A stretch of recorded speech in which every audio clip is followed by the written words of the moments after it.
Hey, what's up? In this video, I want to help you figure out whether or not you should sell an online course. Pros and cons, let's talk about it. All right, now if you have any sized audience, helping them and serving them through an offering of some kind can be a great way to build your business. And sometimes that offer can be an online course, but sometimes it can and should be something else. So we're gonna talk about the pros and cons, whether or not it's the right time for you to get started with an online course. I've sold millions of dollars on online course sales and have actually been an affiliate for many others as well. So I have a lot to talk about. So let's do this. Now, you know your audience, or you are going to know your future audience better than me. So just take all of this with a grain of salt. But I will say that online courses are a fantastic way to serve your audience. But like I said, it's not right for everybody. So let's start with the cons. Number one, building an online course does not happen overnight. It is something that takes a lot of time and effort, especially if you put videos into it and worksheets and other things like that. It's not gonna happen overnight. So in order to create something of value, something worth people's money that they would pay for, you're gonna have to take some time and effort to put something great together. Now, that being said, although it might take some time, there are ways to make sure that you're putting your time in the right place, meaning you can pre-sell your product or your online course beforehand to ensure that it is actually something that people want before you build it. The other benefit of that is you can actually have a cohort of initial students that can help you actually build the course to the way it needs to be without you actually creating stuff that doesn't necessarily need to be in there. This is how every single one of my online courses has been launched. It's been launched with a pre-sale and validation process so that I know it's something I should continue to move forward with, but also so that I have students in there initially who I can communicate with to help understand, okay, what needs to be in here and what doesn't need to be in here. Plus, by the end of that, I have testimonials so that when I go public, it's that much stronger in my sales. Another thing you have to realize about online courses is that you are not going to get 100% completion rate. As much as you want to try and help encourage people to go through those lessons and actually complete the course, it is just not going to happen in most cases. Now, there are things you can do to help a person along. You can create emails that go out if a person doesn't complete a course in a certain time, or other things like that, helpful FAQs on certain lessons that may be more difficult than others. But generally speaking, more people will buy your course than people who will finish it. And to many people, including myself, that can be a hard thing to grasp. But on the other hand, if you have all the information there, how much is it your responsibility to actually do the work for them? Well, it's obviously gonna be something that they're gonna have to do on their own too, which is why other kinds of work and offerings can be a little bit better for you. For example, coaching, which you can have the one-on-one accountability there to help a person along.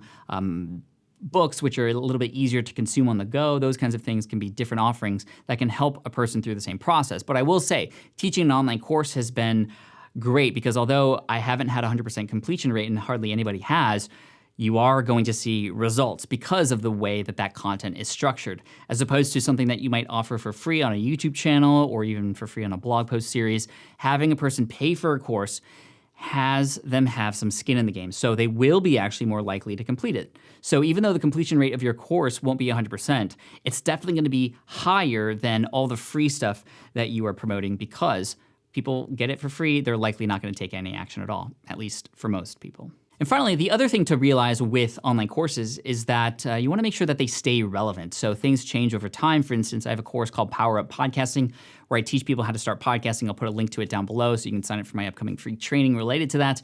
But podcasting is a growing and thriving thing now, so things are always changing, new products are coming along, there's better, easier ways to do things. So it's my job as a course creator to make sure that things are up to date in the course, or else people go in there and they see that something is out of date, well, they're gonna ask for a refund, and we definitely don't want that to happen. So although an online course, when you create it, and you'll hear me talk about this in the pros section of this video, although it is something that you can put out there and it can become evergreen, it can become part of a natural automatic sales process, well, you still have to keep the content in there up to date or else people are gonna leave and potentially ask for their money back. The final thing I'll say about this is I don't want you to just create an online course because people are saying create an online course, right? Like once I had created a membership website because that was the thing and everybody was doing it, and because that was the main reason, it failed.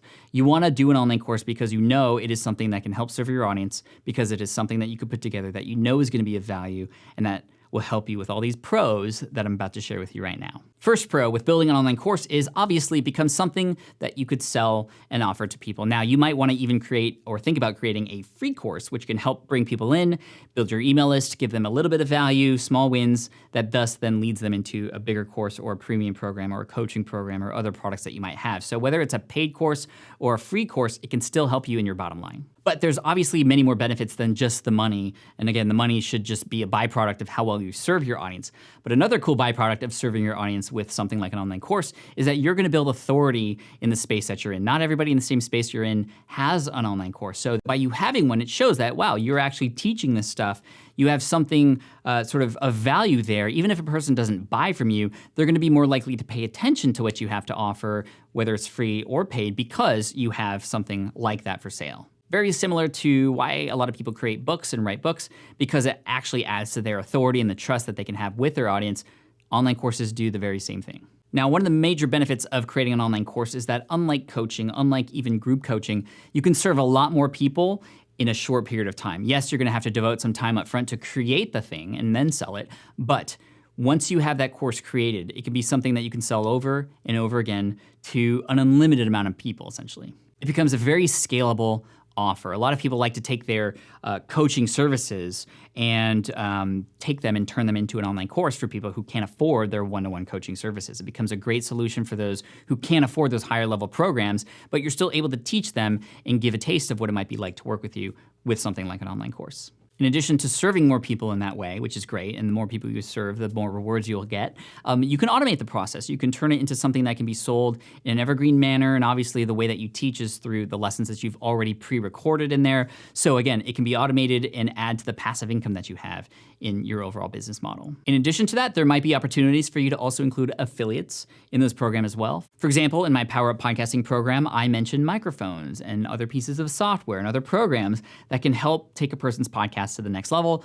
Those things aren't my products, those are other people's products. Therefore, I can earn a commission through affiliate marketing. Not everything I mentioned in there is an affiliate offer, but many of the things are, and because it just completely aligns with what they're there for in the first place, it is something that I can just make additional income on beyond the course cost itself. This is also, by the way, how a lot of courses that are free also generate an income, is through the affiliate offers that they offer in there too. Now, having online courses is also a great way to see, okay, well, who in your audience is a customer, a buyer, and who of those people who are your online course customers, some of them might want some additional help. So it's very common to have additional offerings beyond just the online course itself. The online course is essentially a stepping stone toward a higher level coaching program or a mastermind program or a group coaching program of some kind, an in-person workshop, which I've done before too. A great way to frame that is, hey, here's an online course. And if you're somebody who's like me, who's also very busy and you just don't have time to go through all these things on your own, well, why don't you come to San Diego for a weekend and go through the Power Up Podcasting course yourself in a weekend, and we can get it all done in a shorter period of time. There's a lot of value in that, to get all that content in a short period of time. So having a workshop on top of your online course for people who just want all the things in a shorter period of time could be a higher level offering that you could offer that wouldn't be too hard to do, because all that content's already there. You're just helping people in person in a shorter time period. So those are some pros and cons for you about whether or not you should create an online course. But either way, make sure that no matter what you do, you're serving your audience, because your earnings are a byproduct of how well you serve them. And online courses can be a great way to do that. So let me know below. I would love to know whether or not you have or are going to create an online course. Let us know what it's gonna be about and some of the things that are gonna be in there. Plug yourself a little bit. Team Flynn, you're amazing. Thank you so much. Make sure you subscribe to the channel if you haven't already. And if you don't know who I am, first time you're seeing me, my name is Pat Flynn, here to help you make more money, save more time, and help more people too, because really that's what it's all about, helping people. If you've gotten a little bit of help today, make sure you hit that subscribe button, and I look forward to serving you in the next video, which should be popping up right now in the area next to me here on YouTube. So go watch the next video, and I'll see you there. Thanks.